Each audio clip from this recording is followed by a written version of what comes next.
तो चलिए स्टार्ट करते हैं। सभी को जय हिंद, सभी को वंदे मातरम। क्वेश्चन आपके सामने आ चुका है। देखो, इसमें हम थ्योरी भी कवर करेंगे और इसमें से ऑब्जेक्टिव क्वेश्चन भी कवर करेंगे। ठीक है, कुछ क्वेश्चन आपके ऑब्जेक्टिव भी होंगे और उससे रिलेटेड आपके क्या होंगे, थ्योरी भी होंगे। ठीक है, चलिए गुड मॉर्निंग सभी को गुड मॉर्निंग। चलिए, तो यहाँ पर देख सकते हैं आपका पहला पॉइंट यहाँ पर दिया गया है, राजस्व परिषद के अनुभागों की कुल संख्या कितनी है। जवाब दीजिएगा कि राजस्व परिषद के अनुभागों की कुल संख्या जो है वो आपकी कितनी है, इसका जवाब दीजिएगा। चलिए, इसके पहले हमने आपको देखो बताया भी था, है ना, राजस्व परिषद से संबंधित हमने पूरा टॉपिक पढ़ा दिया है कि राजस्व परिषद का मुख्यालय है वो कहां पर है, तो आपके लखनऊ में है ना, लखनऊ में है। हमने आपको बता दिया था। स्थापना कब की गई थी, तो आपके राजस्व परिषद की स्थापना 1831 में की थी, है ना, 1831 में की गई थी। राजस्व परिषद की स्थापना कहां पर की गई थी, इलाहाबाद में की गई थी। मुख्यालय कहां पर है, लखनऊ है। मतलब राजस्व परिषद के जितने भी प्रशासनिक कार्यालय इनका लखनऊ, ये सब चीज हमने पहले ही बता दिया है। ठीक है, आज इस टॉपिक में हम लोग ज्यादा से ज्यादा क्वेश्चन कवर करेंगे अनुभागों से संबंधित, और अनुभाग से संबंधित हम लोग थ्योरी भी पढ़ेंगे। तो चलिए, यहाँ पर राजस्व परिषद के अनुभागों की कुल संख्या कितनी है, 9 का आंसर जवाब दीजिएगा। तो देखिए, आपका जवाब हो जाएगा यहाँ पर सी नंबर आपके 19 है। कितने अनुभाग है, तो आपका आंसर हो जाएगा सी, आपका 19, आपका जवाब राइट हो जाएगा। यहाँ पर देख सकते हैं आपके राजस्व परिषद के अनुभाग में कह रहा आपसे कि राजस्व परिषद उत्तर प्रदेश के लखनऊ स्थित प्रशासनिक कार्यालय में 19 अनुभाग है और आपके 14 प्रकोष्ठ हैं। तो अभी आपसे क्वेश्चन पूछा गया था कितने अनुभाग है, तो आपका आंसर हो जाएगा कितना, 19 हो जाएगा। ठीक है, इतनी बेहतरीन तरीके से हम आपको तैयारी करा देंगे तो आप कहोगे कि लेखपाल बहुत ही सरल था। देखिए, दूसरा क्वेश्चन दिया है, वृक्षारोपण एवं बंजर भूमि विकास राजस्व परिषद के किस अनुभाग के अंतर्गत आते हैं। अगर आपको वृक्ष लगाना है, बंजर भूमि का विकास करना है, इसके लिए कौन सा आपका होता है, तो देख सकते हैं आपका आंसर हो जाएगा अनुभाग 2। क्या हो जाएगा, अनुभाग 2 हो जाएगा। आंसर आपको दिख रहा है, इसका आपको टेंशन नहीं लेना है, बस आपको देखना है कि कैसे क्वेश्चन आपके होते हैं। देखिए, अनुभाग 5 के अंतर्गत क्या दिया है, देखिए अनुभाग 5 में क्या होता है, जो जो सीमा होते हैं अंतरराष्ट्रीय, जैसे आपका सीमा विवाद हो गया, उनसे आपका अनुभाग 5 होता है। अनुभाग 8 में आपका चकबंदी होता है, ठीक है ना, और अनुभाग जो आपका 11 है उसमें क्या होता है, कृषि विपदाओं से संबंधित सूचनाएं होती हैं। ठीक है, अगला पॉइंट आपसे यहाँ पर दिया गया है, क्वेश्चन आपका अगला दिया गया है। देखिए, पॉइंट दिया है कि अंतरराष्ट्रीय सीमा, भारत नेपाल चीन तिब्बत सीमा विवाद संबंधी जो आपके कार्य हैं और राजस्व अनुभाग 5 के अधीन आते हैं। अभी हमने आपको बताया कि आपके अंतरराष्ट्रीय जो सीमा है, विवाद है ना, इनसे संबंधित अनुभाग कौन सा होता है, तो अनुभाग 5, अर्थात उसके बारे में किसमें लिखा गया है, तो अनुभाग 5 में लिखा गया है। ठीक है, आगे बढ़ते हैं, पॉइंट आपसे अगला पूछा गया है। यहाँ पर देखिए क्वेश्चन है कि अंतर प्रांतीय सीमा विवादों का निपटारा राजस्व परिषद के किस अनुभाग के अंतर्गत आता है। चलिए भाई, जितने लोग जुड़ जाते हैं सभी लोग वीडियो को लाइक शेयर कर दिया करें। ठीक है, कम बच्चे हैं तो क्या हुआ, हम इतने ही बच्चों को पढ़ाएंगे, चाहे कम बच्चे हों चाहे ज्यादा बच्चे हों, लेकिन सभी लोग सपोर्ट जरूर करें, लाइक शेयर जरूर करें। तो चलिए बताइएगा, अंतर प्रांतीय सीमा विवादों का निपटारा राजस्व परिषद के किस अनुभाग के अंतर्गत आता है। तो यहाँ पर देख सकते हैं लगभग जवाब आ गया है। यहाँ पर देखो, अभी अभी हमने बताया है कि यहाँ पर आपका अनुभाग 5 में दिया गया है। किसमें, अनुभाग 5 में दिया है, तो ऑप्शन क्या बनेगा, यहाँ पर आपका बनेगा बी नंबर, है ना। अभी भी काफी लोग गलतियां कर रहे हैं, देखो ऑप्शन क्या होगा, यहाँ पर बी नंबर राइट हो जाएगा। अगला पॉइंट दिया गया है कि राजस्व अनुभाग संख्या 8, ये बताइए राजस्व अनुभाग 8 का संबंध निम्नलिखित में से किससे है। चलिए, नाहरदेह से, भवन निर्माण से, चकबंदी से या अधिकारियों के कार्य से, किसका जवाब हो जाएगा, तो देखो आपका आंसर हो जाएगा यहाँ पर सी नंबर, चकबंदी से हो जाएगा। ठीक है, राजस्व अनुभाग 8 का संबंध किसे है, चकबंदी से है। आगे बढ़ते हैं, पॉइंट आपसे दिया गया है कि कृषि विपदाओं से संबंधित सूचना इकट्ठा करना राजस्व के किस अनुभाग का हिस्सा है। तो चलिए, यहाँ पर देखो हम क्वेश्चन रिपीट जरूर कराएंगे ताकि आपको याद होता जाए, क्योंकि बहुत लोग कहते हैं ग्रामीण परिवेश याद नहीं होती, लेकिन आप लोग नहीं कहना है कि हमको याद नहीं होता, आप कहोगे कि हम बिल्कुल रट लिए हैं। ठीक है, तो देखिए यहाँ पर आपसे पूछा है कृषि विपदाओं से संबंधित, जैसा ही नाम आए तो आपको जवाब देना है बी नंबर। अनुभाग नंबर क्या हो जाएगा, 11 हो जाएगा, अनुभाग नंबर 11 हो जाएगा। एक पॉइंट और भी दिया है, इसके बाद कुछ थ्योरी पढ़ेंगे, इसके बाद उसके ऑब्जेक्टिव फिर से पढ़ेंगे। देखो दिया है, राजस्व अधिकारी के तौर पर किसे शामिल किया जाता है। राजस्व अधिकारी में कौन कौन शामिल होते हैं, किसे शामिल करते हैं, यहाँ पर जवाब दीजिएगा। तो देखिए आपका दिया है सहायक कलेक्टर, लेखपाल, निरीक्षक कानूनगो या इनमें से सभी। तो याद रखिए इनका राइट आंसर क्या हो जाएगा, यहाँ पर इनमें से सभी आपके राजस्व अधिकारी के तौर पर शामिल होते हैं, तो ऑप्शन डी नंबर राइट हो गया। ठीक है ना। अब यहाँ पर क्या करते हैं, कुछ बहुत थ्योरी इसके पढ़ लेते हैं, फिर इससे रिलेटेड और भी आपके इसके क्वेश्चन बनेंगे, तो उनको आप लोग जब सॉल्व करेंगे तो बड़ा अच्छा लगेगा कि हमने पढ़ा है और इसके बाद उसके आंसर भी सही किए हैं। ठीक है, तो देखिए सुनते रहिएगा आराम से। राजस्व परिषद के प्रयाग कार्यालय में 2 अनुभाग है। अगर पूछे कि राजस्व परिषद के प्रयाग कार्यालय में कितने अनुभाग हैं, तो आपके 2 अनुभाग हैं। राजस्व अनुभाग 1 के द्वारा अन्य कार्यों के साथ राजस्व ग्रामों के सृजन, है ना, मतलब जो राजस्व ग्राम है उनका सृजन मतलब उनका निर्माण करना, अन्य संपत्तियों से संबंधित कार्य किए जाते हैं। अगला यहाँ पर देख सकते हैं, एक पॉइंट आपसे पूछेगा कि जमींदारी का उन्मूलन राजस्व अनुभाग फर्स्ट का ही क्या है, कार्य है। अगर क्वेश्चन पूछे कि जमींदारी का उन्मूलन कौन से अनुभाग के अंतर्गत आपका है, किसमें कार्य है, तो आपके राजस्व अनुभाग 1 का ही क्या है, आपका कार्य है। देखो बुक तो आप बहुत बड़ी है, बुक में बहुत कुछ है, लेकिन क्या पढ़ना है क्या नहीं पढ़ना है आप लोग नहीं समझ सकते हैं, लेकिन क्या पढ़ना है वो हम आपको पहले से हाईलाइट कर दिए हैं ताकि आपको दिक्कत ना हो, मात्र आप वीडियो देख लेंगे उसी में आपका उद्धार हो जाएगा। ठीक है, अगला पॉइंट यहाँ पर दिया गया है कि भूमि व्यवस्था लागू करने का काम राजस्व अनुभाग फर्स्ट द्वारा ही किया जाता है। याद रखिए, भूमि व्यवस्था लागू करने का जो काम है वो राजस्व अनुभाग फर्स्ट के द्वारा ही किया जाता है। अगला पॉइंट यहाँ पर देख सकते हैं, राजस्व अनुभाग आपका 2, इसमें ग्राम पंचायत में निहित भूमि तथा अन्य संपत्तियों से संबंधित कार्य किए जाते हैं। जो आपका ग्राम पंचायत है वहां से निहित जो भूमि है उसके अन्य और साथ में जो संपत्ति संबंधी कार्य है किए जाते हैं, अनुभाग 2 में किए जाते हैं।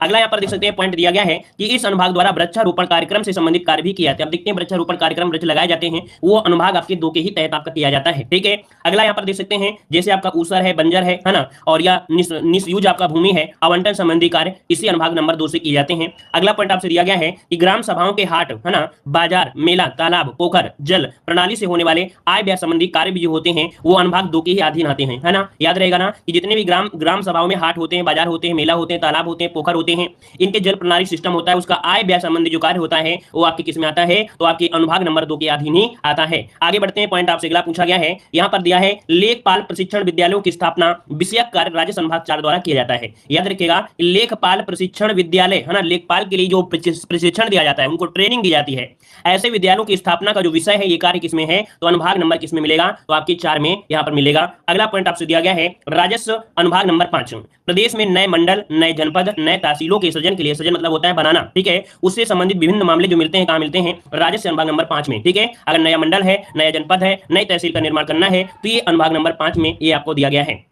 आगे बढ़ते हैं, पॉइंट आपसे अगला पूछा गया है राजस्व अनुभाग नंबर आपका 8, तो अनुभाग जो राजस्व अनुभाग नंबर 8 है वो किससे संबंधित है, तो आपकी चकबंदी से संबंधित है। किससे संबंधित है, आपकी चकबंदी से संबंधित है। राजस्व अनुभाग नंबर 9 है, इसमें क्या होता है, जो तहसीलदार हैं, नायब तहसीलदार, कानूनगो, राजस्व निरीक्षक, लेखपाल इत्यादि के जो कार्य है, उनकी जो सेवा है, उनके नियम है, उनके संशोधन संबंधी जो कार्य है वो सब किसमें मिलते हैं, राजस्व अनुभाग नंबर किसमें, तो आपके यहाँ पर 9 में मिलते हैं। ठीक है, क्लियर है। कानूनगो पूछा गया था एग्जाम में कि कानूनगो किसमें आता है, उसके नियमावली, उसका संशोधन किसमें आता है, तो अनुभाग नंबर 9 में आपका आता है। ठीक है, और यहाँ पर देख सकते हैं कृषि गणना, खेतों में हदबंदी, दाखिल खारिज, ठीक है, दाखिल खारिज संबंधी जो भी कार्य होते हैं, उसे बंटवारा संबंधी कार्य होते हैं, वो भी अनुभाग किसमें होते हैं, 9 में आपके आते हैं। ठीक है, दाखिल खारिज किसमें, अनुभाग 9 में आते हैं, याद रखिए। आगे बढ़ते हैं, पॉइंट आपसे अगला है अनुभाग नंबर आपका 11। देखो, जो जरूरी है वही आपको पढ़ा रहे हैं, जो जरूरी है वही पढ़ा रहे हैं। अब आप सोचो कि नहीं सिर्फ काका गागा अंगा पढ़ाने से लेखपाल बन जाओगे, तो ऐसा तो नामुमकिन है। ठीक है ना, तो चलिए राजस्व अनुभाग 11 में क्या दिया है, तो देखिए यह अनुभाग बाढ़ की समीक्षा, है ना, देखिए कि यह अनुभाग बाढ़ की वार्षिक समीक्षा करता है। अर्थात अगर क्वेश्चन पूछे कि बाढ़ की वार्षिक समीक्षा किस अनुभाग में होती है,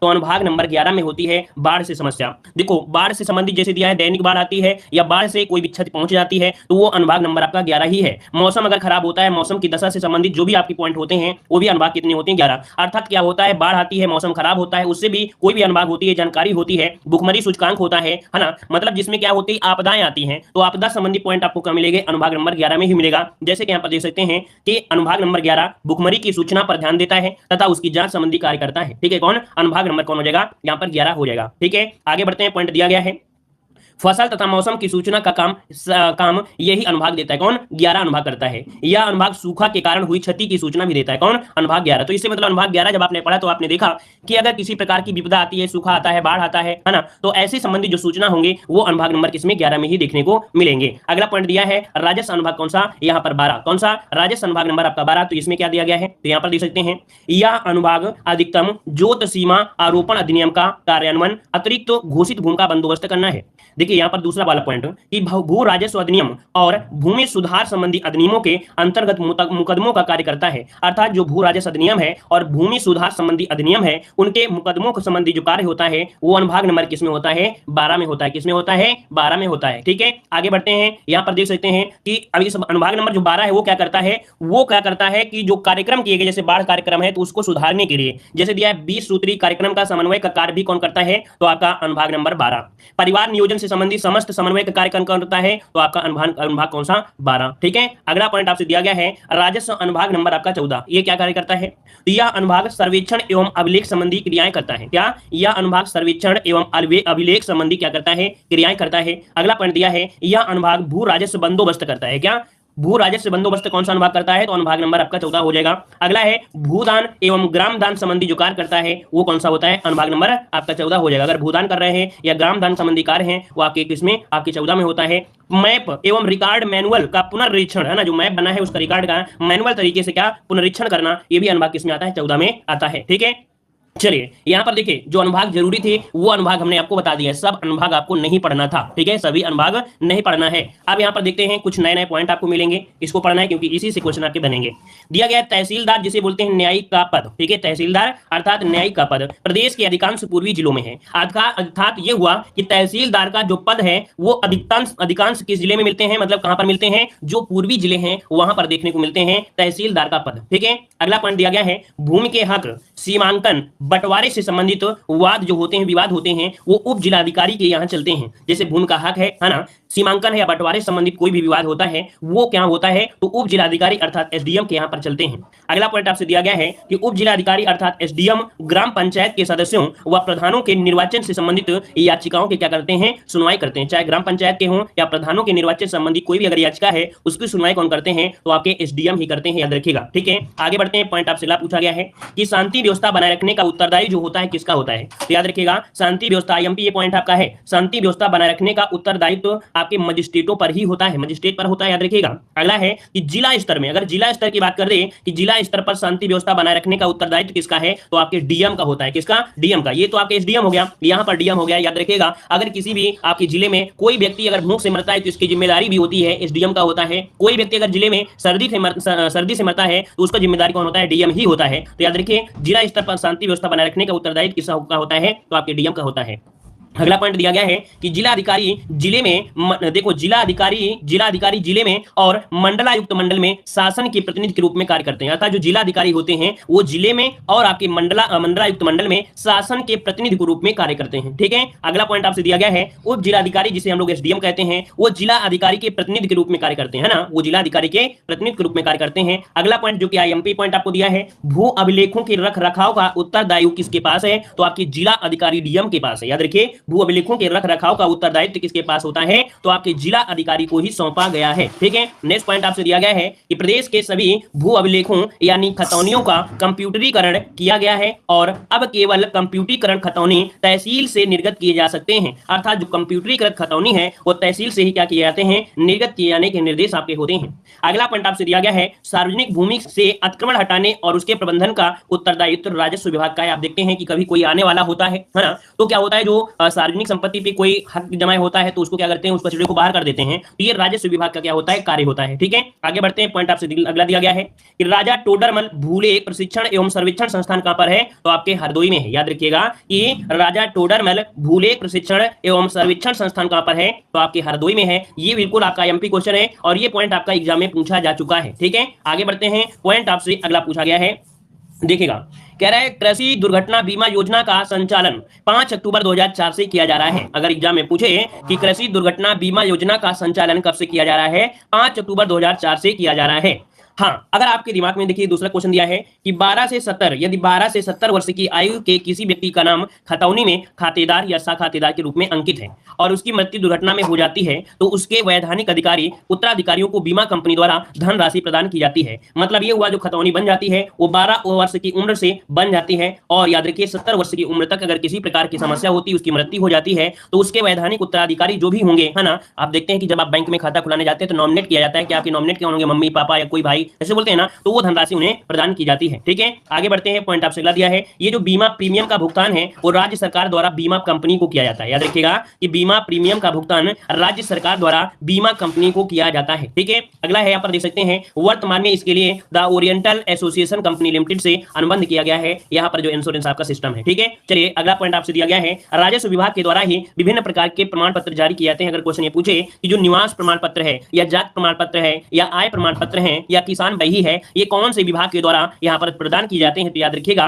कि राजस्व विभाग के द्वारा ही विभिन्न प्रकार के प्रमाण पत्र जारी किए जाते हैं, जैसे निवास प्रमाण पत्र, जाति प्रमाण पत्र, आय प्रमाण पत्र या किसान भाई प्रमाण पत्र। ये किसके द्वारा, राजस्व विभाग के द्वारा किए जाते हैं। अगला पॉइंट दिया गया है कि भारतीय संविधान के अनुच्छेद 243 के आई तथा 243 के वाई के अनुसार राज्य वित्त आयोग का गठन प्रत्येक 5 वर्ष में किया जाता है। आप देखते हैं कि प्रत्येक 5 वर्ष में क्या होता है, वित्त आयोग का गठन किया जाता है, वो भी राज्य वित्त आयोग का। कौन से आर्टिकल में, तो आर्टिकल 243 के आई में और 243 के वाई में किया जाता है। अगला पॉइंट जो कि बहुत ही एमपी पॉइंट है, उत्तर प्रदेश पंचायती राज अधिनियम 1947 की धारा 32 के का के प्रावधानों के अंतर्गत राज्यपाल प्रत्येक 5 वर्ष पर राज्य वित्त आयोग का गठन करेगा। अर्थात राज्य वित्त आयोग का गठन कौन करता है? तो आपका राज्यपाल करता है। अब आप सोचो कि हम लोग यहाँ पर ग्रामीण परिवेश पढ़ रहे हैं, तो ग्रामीण परिवेश अगर आप पूरा पढ़ लेंगे तो आपको समझिए कि बहुत कुछ आपको कंप्लीट हो जाएगा। बस आप अगर वीडियो ही देख लेंगे तो आपका उद्धार हो जाएगा। इसकी गारंटी है कि आप लोगों को लेखपाल में कोई पीछे नहीं हटा सकता है, ठीक है ना। चलिए अब आपके यहाँ पर ऑब्जेक्टिव क्वेश्चन यहाँ पर आ चुके हैं। तो देखिए यहाँ पर क्वेश्चन दिया है, भूमि हक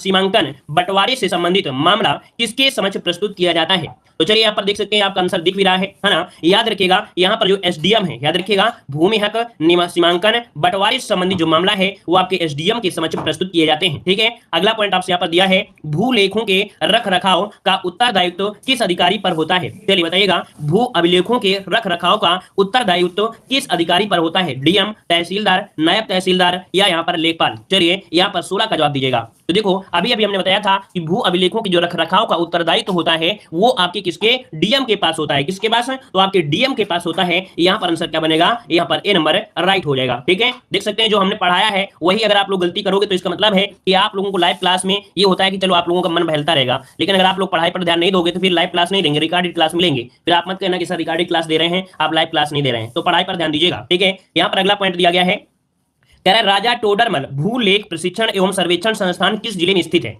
देख सकते हैं इसको हमने पढ़ाया है। देखो इस वीडियो में जो भी हम कराएंगे वो सब कुछ पढ़ाया ही कराएंगे, कोई भी क्वेश्चन होगा पढ़ाया हुआ मिलेगा। देखो राजा टोडरमल भूलेख प्रशिक्षण एवं सर्वेक्षण संस्थान किस जिले में है? तो देखिए गाजियाबाद, हमीरपुर, मिर्जापुर या हरदोई। तो आंसर क्या आ जाएगा? यहाँ पर देख सकते हैं आपका आंसर आएगा यहाँ पर डी नंबर आपके हरदोई में। कहां पर? हरदोई जिले में है। कर्मचारियों को भूलेख प्रतिलिपि तैयार करने हेतु विशेष रूप से प्रशिक्षित करने हेतु देश से इस संस्थान का निर्माण किया गया है। तो ऑप्शन जाएगा यहाँ पर डी नंबर। आगे बढ़ते हैं, पॉइंट आपसे अगला पूछा गया है, कह रहा है तहसील स्तर का राजस्व अधिकारी कौन होता है? चलिए बताइएगा, तहसील स्तर का राजस्व अधिकारी कौन होता है? 19 नंबर में जवाब दीजिए। तो तहसील स्तर का होता है, तो तहसील स्तर क्या हो जाएगा? तहसीलदार हो जाएगा। तहसील स्तर में क्या होता है? तो आपका तहसीलदार होता है। तो ऑप्शन क्या हो जाएगा? यहाँ पर आपका सी नंबर राइट हो जाएगा। तो देखिए यहाँ पर दिया तहसील स्तर का राजस्व अधिकारी तहसीलदार होता है, जो करों की वसूली करता है। तहसीलदार का अर्थ होता है राजस्व संग्रह करने वाला पदधारक, ठीक है। क्या होता है? राजस्व संग्रह करने वाला पदधारक। हल्का स्तर पर लेखपाल या पटवारी प्रमुख अधिकारी होता है, अर्थात हल्का संबंधी अगर ब्यौरा तैयार करना है वो लेखपाल या पटवारी प्रमुख अधिकारी होता है। जो भू राजस्व अधिनियम कार्यों को राजस्व न्यायालयों में सबसे निचली अदालत होती है वो नायब तहसीलदार की मानी जाती है। देखिएगा क्या है, सबसे निचली अदालत जो आपकी है राजस्व न्यायालयों में वो कौन सी है? नायब तहसीलदार की अदालत मानी जाती है। ये भी पॉइंट आपको याद रखना है क्योंकि इसी से ऑब्जेक्टिव क्वेश्चन आपका बनता है। क्वेश्चन यह है कि राजस्व न्यायालय में सबसे निचली अदालत किसकी होती है?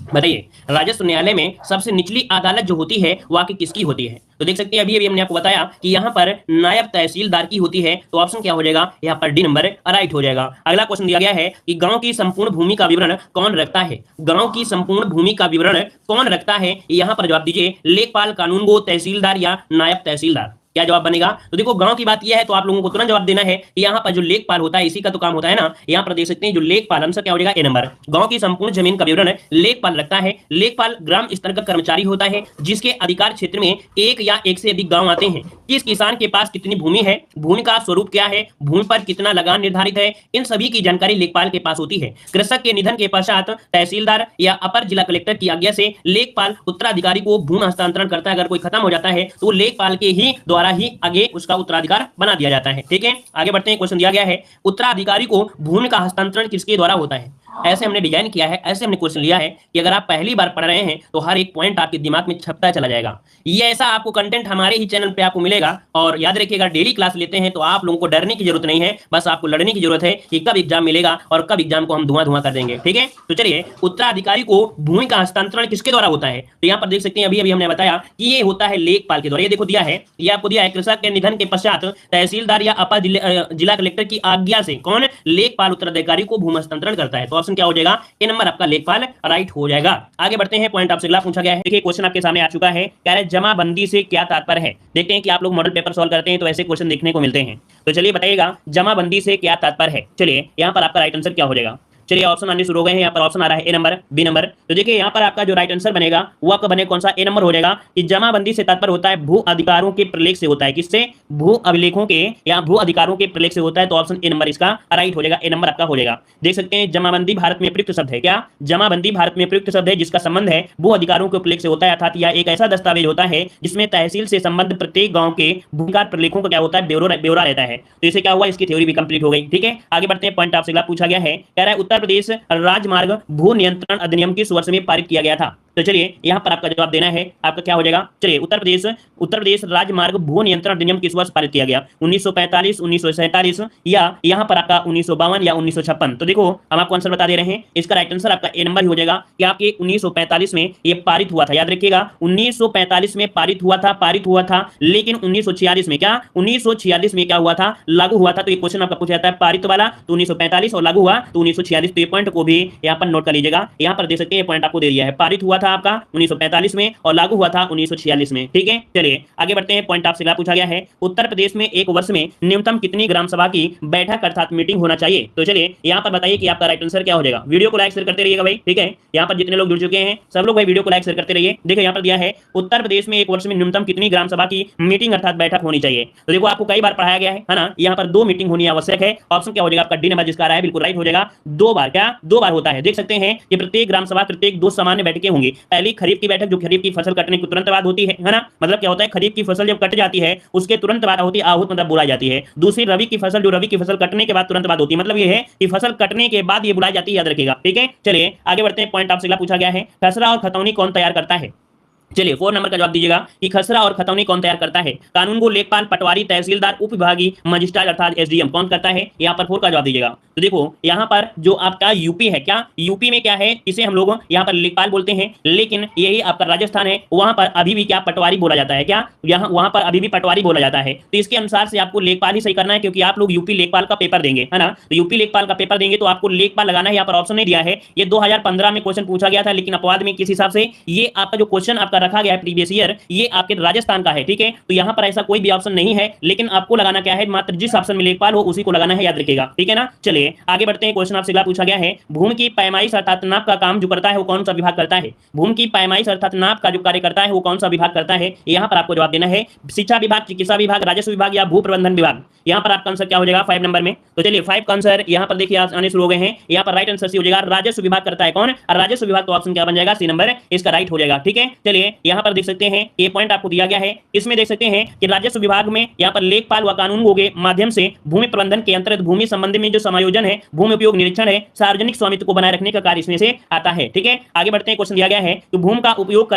करने के एवज में किसानों से वसूल किया जाने वाला जो आपका टैक्स वो आपका कौन सा है? चलिए भूमि का उपयोग करने के एवज में किसानों से जो वसूल किया जाता है वो टैक्स वो आपका कौन सा है? चलिए यहाँ पर आयकर होगा, विक्रय होगा, लगान होगा या उपकर होगा। तो आप देखते हैं मूवी भी देखे होंगे लगान, क्या देखे? लगान मूवी देखे ना, तो ये लोगों को चुकाना पड़ता था लगान है ना, अर्थात राज्य सरकार द्वारा वसूला जाता है। यहाँ पर आंसर क्या हो जाएगा आपका? सी नंबर राइट हो जाएगा। सी नंबर यहाँ पर राइट हो जाएगा। ठीक है, आगे बढ़ते हैं। क्वेश्चन दिया है जमाबंदी तैयार की जाती है, जमाबंदी तैयार की जाती है कितनी प्रतियों में की जाती है? 8, 4, 2 या 6?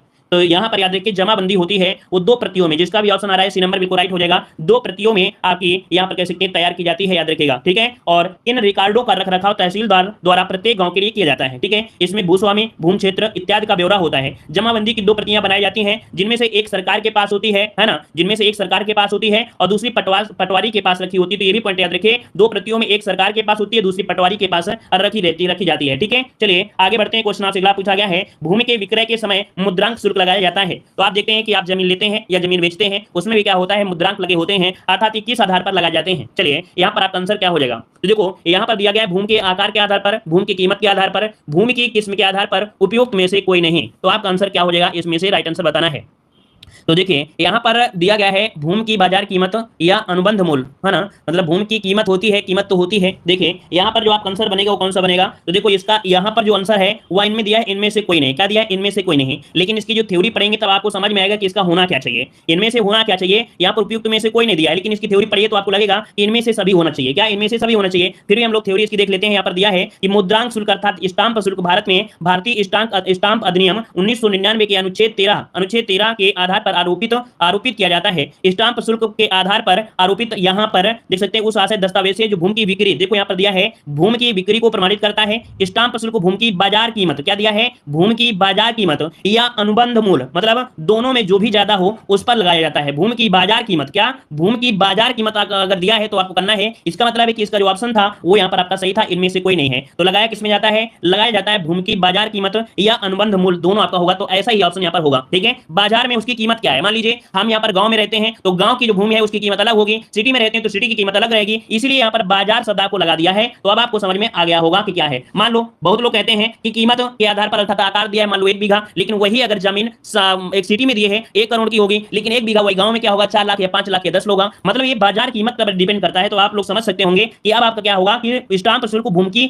बाजार कीमत पर लगाते हैं। ठीक है ना, क्लियर रहेगा, ये पॉइंट आपको हमेशा याद रहना चाहिए। चलिए आगे बढ़ते हैं, पॉइंट आपसे अगला पूछा गया है। यहाँ पर देखिए अगला क्वेश्चन आपके सामने आ चुका है कि धरातल पर मापी गई क्षैतिज दूरियां, कोणों एवं ऊंचाइयों को मानचित्र पर प्रदर्शित करने की कला को क्या कहते हैं। चलिए यहाँ पर बताइएगा, कह रहे धरातल पर मापी गई क्षैतिज दूरियां, कोणों एवं ऊंचाइयों को मानचित्र पर दर्शाने की कला को क्या कहते हैं। चाहे क्षैतिज दूरी हो या कोण हो चाहे ऊंचाई हो, है ना, तो इसका आपका क्या हो जाएगा। तो चलिए यहाँ पर आपको जवाब देना है 9 नंबर में। तो 9 का ऑप्शन क्या बनेगा भाई, इसे बोलते हैं हम लोग सर्वेक्षण कला बोलते हैं। क्या बोलते हैं इसे, सर्वेक्षण कला बोलते हैं। तो यहाँ पर ऑप्शन क्या बनेगा, यहाँ पर बी नंबर आपका राइट हो जाएगा। ठीक है, जो भी करना है अभी यहाँ पर पढ़ाई करिए, जो भी किसी प्रकार का कमेंट या आपको पूछना है इस वीडियो के बाद में पूछ सकते हैं लगातार। ठीक है, लेकिन पढ़ाते समय अगर आप लोग कमेंट ही करते रहेंगे, आपके कमेंट का जवाब देंगे, तो भी अदर चैनल और हमारे चैनल में क्या अंतर रहेगा बताइए। बड़े बड़े चैनल और हमारे छोटे चैनल में क्या अंतर रहेगा, अगर हम आपके जवाब देते रहेंगे फिर क्या होगा कि पढ़ाई डिस्टर्ब होगी और एक छोटी सी क्लास 1 घंटे की क्लास बन जाएगी, फिर हमारे चैनल कोई अस्तित्व नहीं रह जाएगा। ठीक है, चलिए आगे बढ़ते हैं। क्वेश्चन आपसे अगला पूछा गया है, यहाँ पर देखो दिया है, एक कृषि खेत के मापन की सर्वोत्तम विधि क्या होती है। एक कृषि खेत के मापन की सर्वोत्तम विधि क्या होती है, यहाँ पर आपको आंसर देना है। आपका सही जवाब क्या हो जाएगा, जल्दी से जवाब दीजिएगा। चलिए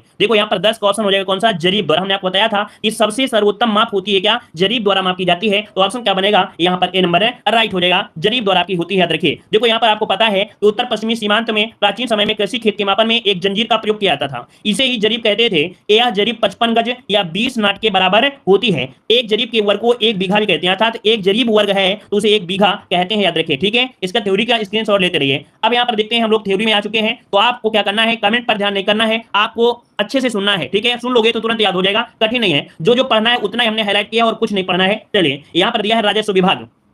राजस्व विभाग में राजस्व सचिव शाखा के अंतर्गत निम्नलिखित 5 विभागाध्यक्ष होते हैं। याद रखिए, राजस्व विभाग में राजस्व सचिव शाखा के अंतर्गत 5 विभागाध्यक्ष होते हैं। पहला राजस्व परिषद, नंबर 2 चकबंदी आयुक्त, नंबर 3 राहत आयुक्त, नंबर 4 निदेशक भूमि अध्यापित उत्तर प्रदेश, 5वां है प्रमुख संपादक जिला गजेटियर। ये आपके 5 विभागाध्यक्ष होते हैं किसके, राजस्व विभाग में। ठीक है, आगे बढ़ते हैं। पॉइंट आपसे अगला है, ये सभी विभागाध्यक्ष लखनऊ में है, अर्थात जितने विभाग हैं इन सबका जो कह सकते हैं विभाग जो स्थित है वो आपके लखनऊ में है। ठीक है, वर्तमान में उत्तर प्रदेश के मुख्यमंत्री योगी आदित्यनाथ राजस्व विभाग की जिम्मेदारी संभाल रहे हैं। कौन संभाल रहे हैं, तो आपके मतलब योगी आदित्यनाथ राजस्व विभाग को संभाल रहे हैं, जिम्मेदारी इनके अंडर में आपकी है। अगला यहाँ पर दिया है राजस्व परिषद। देखिए, उत्तर प्रदेश में मालगुजारी से संबंधित न्यायिक कार्यों की सबसे बड़ी जो संस्था है वो आपकी कौन सी है। यह ऑब्जेक्टिव में क्वेश्चन पूछा जाता है कि उत्तर प्रदेश में मालगुजारी से संबंधित न्यायिक कार्यों की सबसे बड़ी जो संस्था है वो आपकी कौन है, तो आपकी राजस्व परिषद है। ठीक है, राजस्व परिषद, ये पॉइंट को नोट करिएगा। अगला पॉइंट दिया गया है कि राजस्व परिषद राजस्व प्रशासन का सबसे महत्वपूर्ण क्या है, विभाग है। ठीक है, अगला पॉइंट दिया है कि राजस्व परिषद की स्थापना कब की गई थी, तो आपके 1831 में, और कहां पर, तो आपके इलाहाबाद में। याद रखिए, राजस्व परिषद की स्थापना 1831 में इलाहाबाद में की गई थी, लेकिन मुख्यालय कहां पर है, मुख्यालय इसका कहां पर है, तो आपके लखनऊ में है। देखो यहाँ पर दिया गया अगला पॉइंट कि राजस्व परिषद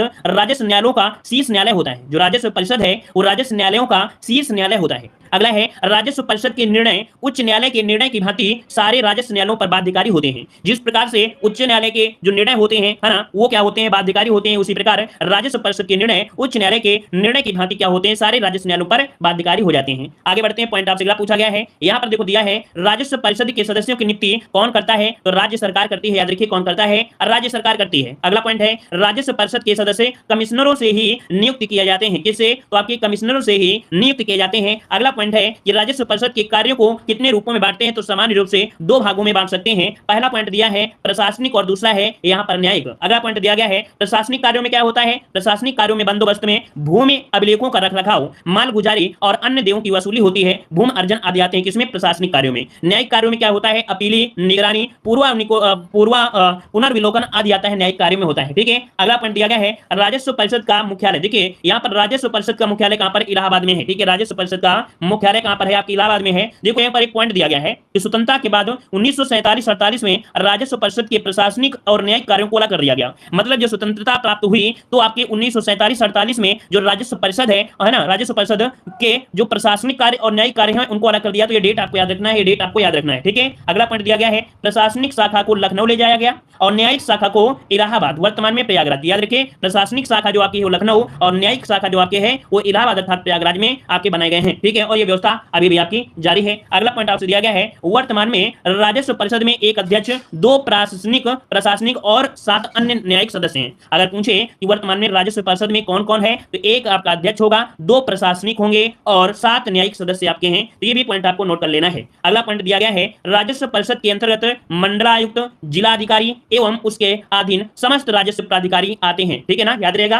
राजस्व परिषद के अंतर्गत मंडलायुक्त, जिलाधिकारी और उसके अधीन समस्त राजस्व अधिकारी आते हैं। अगला पॉइंट आपसे दिया गया है कि मंडलायुक्त को सहयोग देने के लिए अपर मंडलायुक्त को यहाँ पर होते हैं, अर्थात जो मंडलायुक्त होते हैं उनको सहयोग देने के लिए अपर मंडलायुक्त होते हैं। जिला अधिकारी के अंतर्गत यहाँ पर देख सकते हैं जिला अधिकारी के अंतर्गत अपर जिलाधिकारी एडीएम, उप जिलाधिकारी है ना एसडीएम, तहसीलदार, नायब तहसीलदार, राजस्व निरीक्षक और लेखपाल आते हैं, याद रखिएगा। अगला पॉइंट दिया गया है कि राजस्व परिषद के अधीन सर्वेक्षण और अभिलेख क्रियाएं आपकी होती हैं, अर्थात जो सर्वेक्षण और अभिलेख क्रियाएं होती है वो किसके अधीन, तो आपके राजस्व परिषद के ही अधीन होती हैं, ठीक है। आगे बढ़ते हैं। पॉइंट आपसे अगला पूछा गया है यार आपसे राजस्व परिषद के प्रशासनिक सदस्य प्रशासनिक एवं न्यायिक कार्यों का संपादन करते हैं, अर्थात जो राजस्व परिषद के जो प्रशासनिक सदस्य हैं वो प्रशासनिक एवं न्यायिक कार्यों का संपादन करते हैं। नेक्स्ट पॉइंट दिया गया है राजस्व परिषद के न्यायिक सदस्य राजस्व विवादों का क्या करते हैं, निस्तारण करते हैं, क्या करते हैं, निस्तारण करते हैं। और अगला पॉइंट दिया गया है इनके यहाँ उत्तर प्रदेश जमींदारी उन्मूलन एवं भूमि सुधार अधिनियम के अंतर्गत राजस्व विवादों का क्या किया जाता है, निस्तारण किया जाता है, ठीक है। अगला पॉइंट यहाँ पर देख सकते हैं उत्तर प्रदेश के भू राजस्व के अंतर्गत राजस्व विवादों का निस्तारण परिषद के लखनऊ मुख्यालय पर माननीय अध्यक्ष और प्रशासनिक सदस्यों द्वारा किया जाता है, अर्थात जो उत्तर प्रदेश है उसकी भू राजस्व संबंधित जितने भी राजस्व विवाद हैं अर्थात विवाद हैं वो आपके लखनऊ पर ही आपके होते हैं, ठीक है। और इसमें माननीय अध्यक्ष और प्रशासनिक सदस्यों द्वारा यहाँ पर किया जाता है। आगे आते हैं। पॉइंट आपसे अगला पूछा गया है यहाँ पर चकबंदी से संबंधित। तो देखिए यहाँ पर चकबंदी से संबंधित आपको दिया गया है कि चकबंदी निदेशक के बारे में उत्तर प्रदेश में चकबंदी योजना का प्रारंभ कब किया गया, तो उत्तर प्रदेश में चकबंदी योजना का प्रारंभ 1954 में किया गया। कहां से किया गया, तो मुजफ्फरनगर की कैराना तहसील से किया गया। वह सुल्तानपुर जिले के मुसाफिर खाना तहसील से हुआ था। याद रखिएगा आपको 2 पॉइंट याद रखना है। चकबंदी योजना 1954 4 से चकबंदी 4 से 54, तो चकबंदी योजना 1954 में मुजफ्फरनगर जिले की कैराना तहसील व सुल्तानपुर जिले की मुसाफिर खाना तहसील से हुआ था। तो ये पॉइंट आपको नोट कर लेना है। अगला पॉइंट आपसे दिया है कि जब सफल परीक्षण हो गया, अर्थात चकबंदी का जब सफल परीक्षण हो गया तो उसके उपरांत चकबंदी योजना को 1958 से संपूर्ण प्रदेश में लागू किया गया, अर्थात पूरे उत्तर प्रदेश में जो लागू हुआ था वो 1958 से आपके कह सकते हैं चकबंदी प्रक्रिया लागू हो गया था, ठीक है ना। याद रखिएगा कि चकबंदी योजना के संचालक हेतु चकबंदी संचालक आयुक्त के अधीन चकबंदी विभाग का गठन किया गया। किसका, चकबंदी विभाग का गठन किया गया। आगे बढ़ते हैं। पॉइंट आपसे दिया गया है कि जनपद स्तर पर चकबंदी प्रक्रिया के सुचारू रूप से संचालन हेतु किसे रखते हैं, जिला उप संचालक चकबंदी, उप संचालक चकबंदी, सहायक संचालक चकबंदी, बंदोबस्त अधिकारी चकबंदी, किसके, जनपद स्तर पर इनको रखा जाता है। उसके साथ में सहायक बंदोबस्त अधिकारी चकबंदी, चकबंदी अधिकारी, सहायक चकबंदी अधिकारी की नियुक्ति के कार्य के सापेक्ष में प्रावधान यहाँ पर किया गया है, ठीक है। अगला यहाँ पर दिया गया है कि चकबंदी प्रक्रिया राज्य सरकार की कैसी योजना है, कल्याणकारी योजना है। आईएमपी पॉइंट आपको दिया है, याद रखिएगा कि चकबंदी प्रक्रिया राज्य सरकार की कल्याणकारी क्या है, एक योजना है, याद रखिएगा, ठीक है, जो कि प्रत्येक कटक के काश्तकारों, जनता व प्रतिनिधियों तथा भूमि प्रबंधन समिति की सहभागिता से क्या होती है, संपादित की जाती है, ठीक है। आगे बढ़ते हैं। पॉइंट आपसे अगला पूछा गया है कि अधिकतम सहभागिता एवं पारदर्शिता हेतु कटक के लिए एक चकबंदी समिति गठित की जाती है जिसमें कम से कम 5 और अधिक से अधिक 11 सदस्य होते हैं। ये आपका एग्जाम में पूछा गया है, याद रखिएगा, ये पूछा गया है कि कम से कम कितने, तो आपके 5 और अधिकतम कितने सदस्य, तो 11 सदस्य आपके होते हैं जो आपकी एक चकबंदी समिति गठित की जाती है उसमें, ठीक है। आगे बढ़ते हैं। क्वेश्चन आपसे अगला पूछा गया है, यहाँ पर देखो दिया गया है कि चकबंदी लेखपाल चकबंदी आयुक्त के क्या होते हैं, अधीन होते हैं। याद रखिए चकबंदी लेखपाल चकबंदी आयुक्त के क्या होते हैं, अधीन होते हैं, जबकि राजस्व लेखपाल जिला अधिकारी के अधीन होते हैं, ठीक है। याद रखिए राजस्व लेखपाल जिला अधिकारी के अधीन होते हैं। जनपद स्तर पर चकबंदी का सर्वोच्च अधिकारी जिला उप संचालक चकबंदी है। अगर पूछे जनपद स्तर पर चकबंदी का सर्वोच्च अधिकारी कौन है, तो जिला उप संचालक चकबंदी है, ठीक है। तो ये पॉइंट भी आपको नोट कर लेना है। और आगे बढ़ते हैं। पॉइंट आपसे दिया है कि चकबंदी प्रक्रिया किसी ग्राम के पिछले बंदोबस्त के आधार पर की जाती है। आप देखते होंगे कि चकबंदी में क्या होती है, किसी के खेत कम होते हैं, किसी के खेत ज्यादा होते हैं, मतलब वास्तविकता उसमें नाप जोख होती है, नालियां निकाली जाती है ना, वही चीज दिया है। इसलिए चकबंदी प्राधिकारी खेतवार पड़ताल के समय इस बात का आकलन करते हैं, ठीक है। आगे बढ़ते हैं। पॉइंट दिया है, देखिए ये पॉइंट दिया है, उत्तर प्रदेश जमींदारी विनाश एवं भूमि व्यवस्था अधिनियम की धारा 132 की भूमि के संबंध में जांच की जाती है। याद रखिएगा कि उत्तर प्रदेश जमीनी विवाद है ना, विनाश है, भूमि व्यवस्था है, ये अधिनियम आया था, एक धारा था 132 के तहत इसकी जांच की जाती है, ठीक है। आगे बढ़ते हैं। पॉइंट आपसे अगला पूछा गया है अत्यधिक समय हो जाने के कारण किसी ग्राम के नष्ट हो चुके। आप देखते हैं कि बहुत पुराना समय हो जाता है, मतलब कह सकते हैं कोई कोई गांव होते हैं जो खंडहर हो जाते हैं। क्या होते हैं? बहुत ऐसे गांव होते हैं जो खंडार हो जाते हैं। तो वही चीज दिया है कि अत्यधिक समय हो जाने के कारण किसी ग्राम के नष्ट हो चुके स्थायी सीमा चिन्हों को चकबंदी प्रक्रिया के अंतर्गत पुनर्स्थापित किया करते हुए तथा सीमा को यथा स्थान सुनिश्चित करना चकबंदी प्राधिकारियों का दायित्व होता है। उस गांव को कह सकते हैं पुनः तरीके से उसे क्या करना है, सही करना है, ये चकबंदी के तहत ही आपका होता है। अगला पॉइंट दिया गया है कि किसी ग्राम में चकबंदी प्रक्रिया के दौरान प्रत्येक चक को चक रोड तथा नाली प्रदिष्ट की जाती है। मतलब आप देखते हैं कि कोई अगर खेत है जहां के लिए कोई नाली नहीं है या कोई रोड नहीं है, तो उसके लिए चकबंदी प्रक्रिया में ही यहाँ पर चक रोड में यहाँ पर रोड निकाल देते हैं, उसके लिए नाली भी दी जाती है। ठीक है, ये चकबंदी प्रक्रिया में ही होता है। चकबंदी प्रक्रिया में ग्राम के चारों ओर परिपथ का निर्माण किया जाता है, जिससे कृषक गणों या ग्रामीण जनता का आवागमन सरल हो सकता है। ठीक है, ये सब क्या होता है? चकबंदी से ही होता है। अगला पॉइंट दिया है सार्वजनिक प्रयोजन के लिए चकबंदी प्रक्रिया में भूमि की व्यवस्था, उनका सीमांकन सुनिश्चित किया जाता है, यथा स्कूल, चिकित्सालय, सामुदायिक केंद्र, खेल का मैदान, पशु चिकित्सालय आदि। मतलब कह सकते हैं कि जब चकबंदी होती है तो स्कूल, चिकित्सालय, सामुदायिक केंद्र दिखते हैं, यहाँ पर मिलन केंद्र जैसे आपके हैं ना, यहाँ पर खेल का मैदान, ये सब क्या करते हैं? उस गांव के लिए निकाले जाते हैं। जब चकबंदी होती है तब की जाती है। अगला पॉइंट दिया है कि भविष्य की आबादी के प्रसार के लिए भूमि आवंटित की जाती है। मतलब आगे चल के क्या होगा, जनता बढ़ेगी तो उसके लिए भी क्या होता है कि जमीन को एक अलग तरीके से निकाल लिया जाता है ना, जिसमें से आपके और भी घर बनाए जाते हैं। ये सब चकबंदी प्रक्रिया में क्या होता है? बनाए जाते हैं। ठीक है ना, चलिए यहाँ पर आगे बढ़ते हैं, थोड़ा और बचा है। राजस्व ग्राम की खतौनी,